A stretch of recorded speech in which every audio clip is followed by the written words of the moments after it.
Hello, long time no see. I'm back with a vid, I think. I think this is quite interesting. I wanted to replace the loading screens in the game. And trying to look into that sort of led me down a path of learning things I knew nothing about. So to start, what I wanted to do was to do this with a toolkit project with Moonglasses and show you how you can replace the loading screens.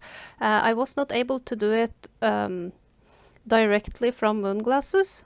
I tried placing the files in the right folders, but I think the folder structure is a little different from mods made with file editing. So we will do sort of a combo.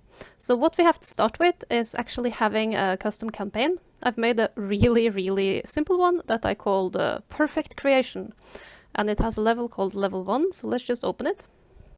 So as you can see, this level, well, this campaign has the normal old loading screens, very boring. The typical toolkit stuff, and the level is just this, you know, nothing is going on here.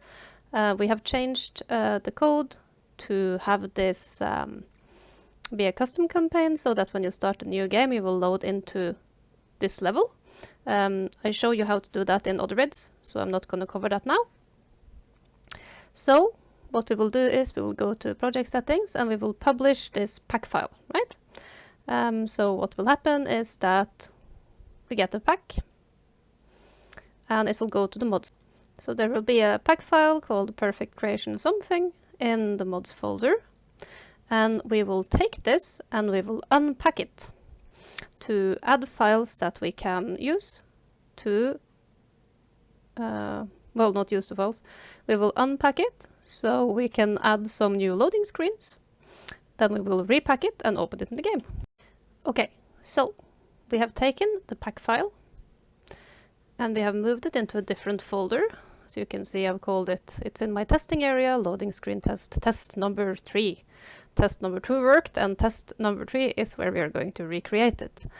So I've placed it here and I've made a folder called unpack. I think that's a reasonable way to organize this. And I have actually the files we're going to need in this testing files area.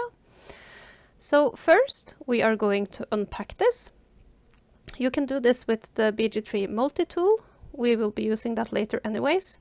Or you can do it with LSLib. I prefer LSLib because some Moonglasses toolkit projects have issues being packed with the BG3 Multitool. But let's have a look at this. So this is LSLib. It can unpack and pack packs among a lot of other things. We will give it a path for our pack file. So that was in folder test 3.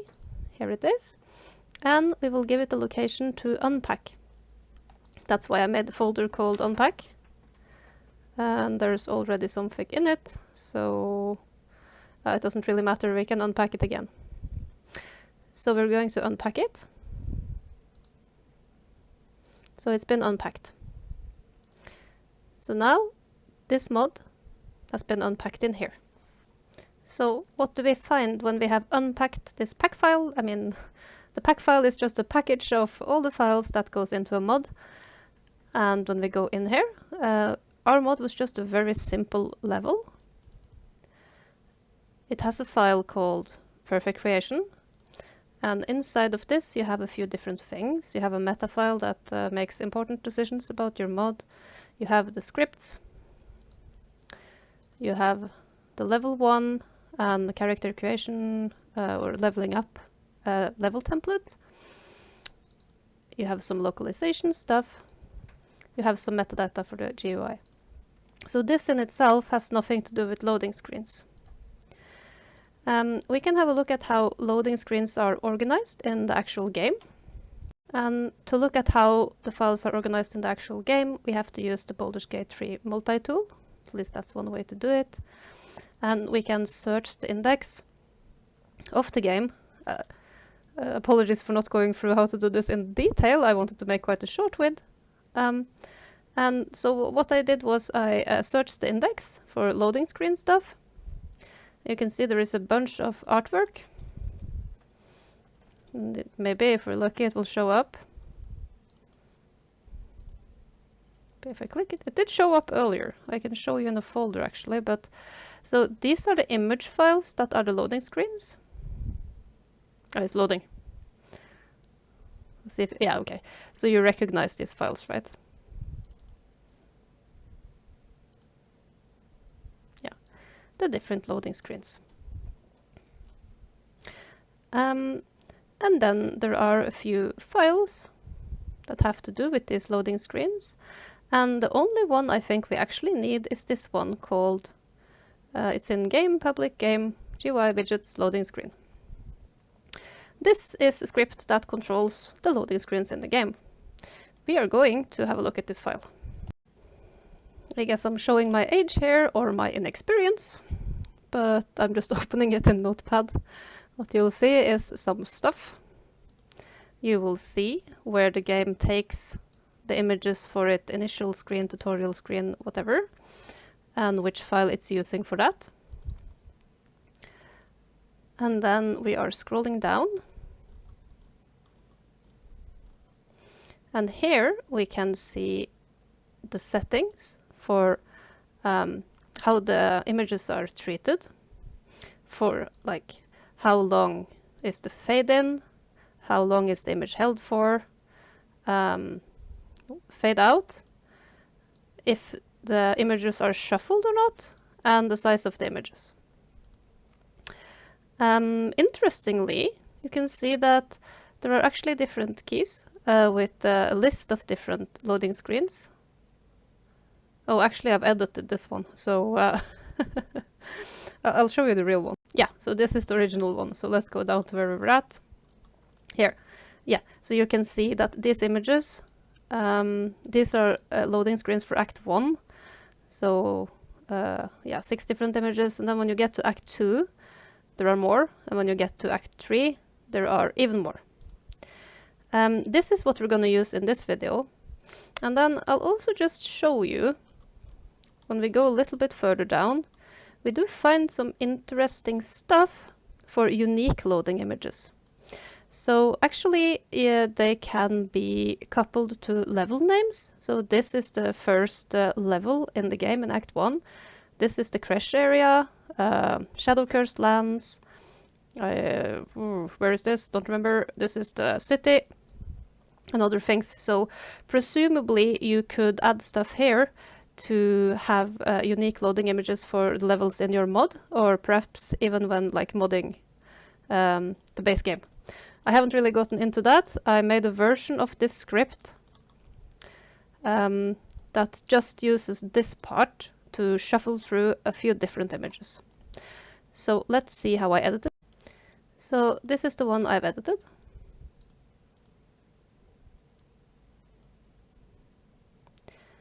And I haven't changed much. What I've changed is this part.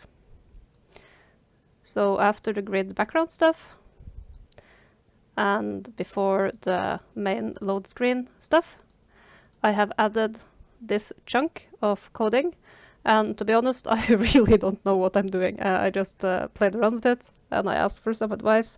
So I did change this part. So I will paste this little chunk in the video description.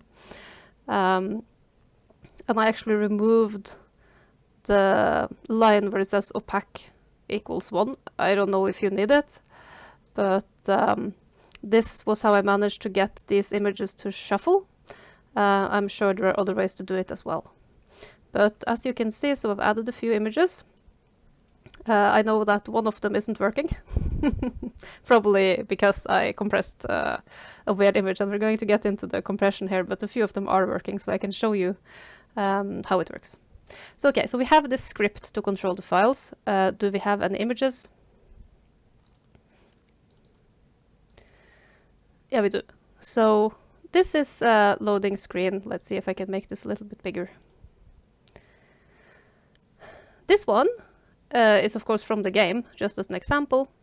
And then I added 3 of my screenshots.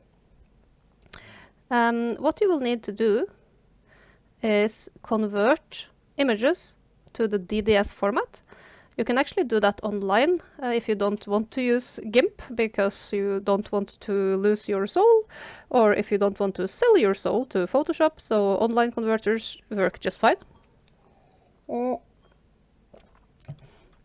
But what I noticed was really important is that you have to actually change the file name. If DDS shows up in lowercase letters, it's not going to work, so you have to change it to big letters, caps lock. And then going back to this script, give it a number. The way this is set up, I don't think the number really matters, but it does matter if you want to organize it somehow or tie it to different acts. This is the default path for it. I haven't played around with changing the path. That might be useful, especially to get it working with Moonglasses out of the box. Because when I tried adding these files to my Moonglasses project and packing it through Moonglasses, it didn't work.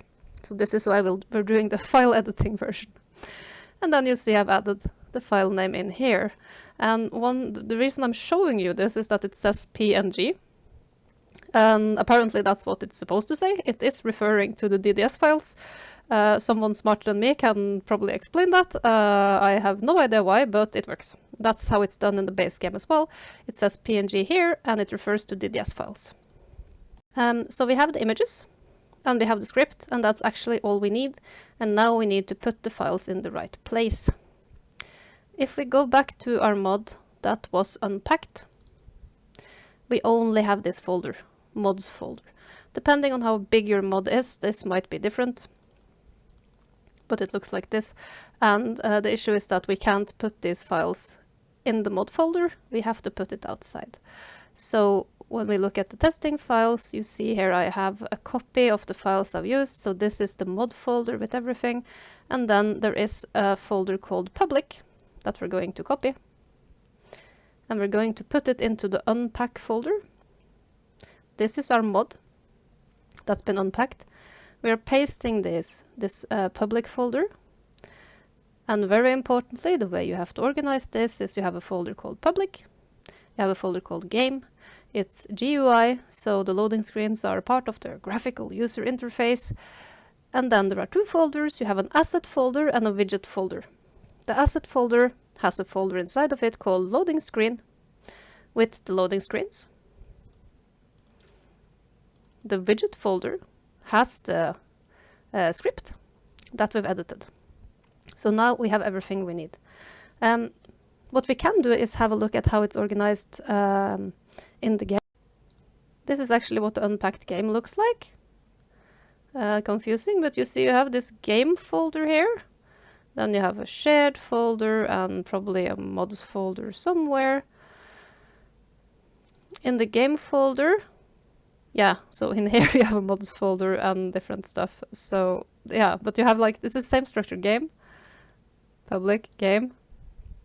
So this is what we're replicating in our folder structure. Public, game, GUI, widgets. You will find that the loading screen script is in here and a ton of other stuff as well. Assets, you see there are a ton of assets.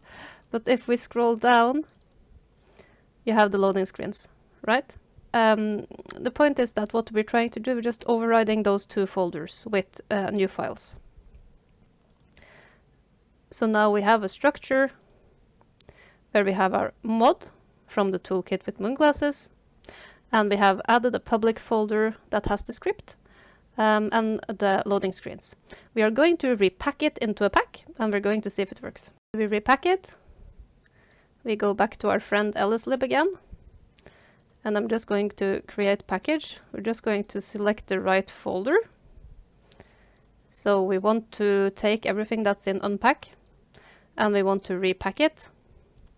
And we can actually repack it into the same pack. I might already have messed with this file, but what we usually see is that if you don't use compression, the file size is going to increase significantly. I think from the toolkit, this file was like 20 megabytes or something, and it's quite a bit larger. But let's see then. So you see we're now repacking this file. It's created. Okay, it's a little bit smaller probably because I've removed some stuff. Let's then put it into the mod folder for the game and see if it works.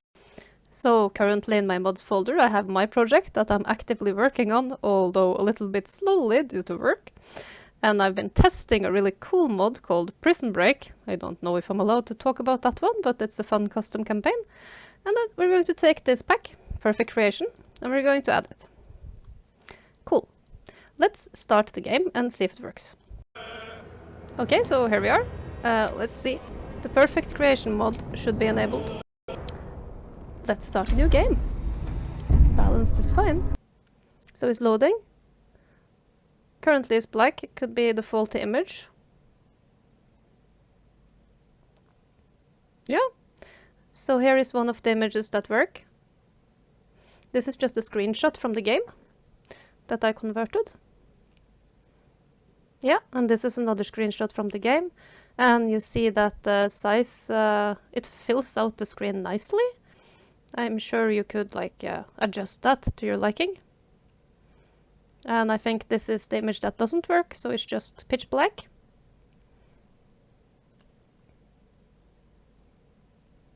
And it's shuffling back to another one. So you could probably add as many as you like. So here we're loading in. Sorry about the whiskers. Sorry about the rat. Yep. So we are now in this level, and now if we save and reload, we are probably getting one of our new loading screens. So we disabled all of the old ones. Yeah, so this is the tutorial, and I want to thank once again Hyperspace Towel. Thanks so much for giving me some good hints on this, since I usually don't know what I'm doing. And I hope this is a useful start for people to make loading screen mods. It would be really cool to see loading screen mods. It would be really cool to see mods tailored to specific levels or even specific paths. I don't know what's possible, but this is a start. Yeah, have a nice evening.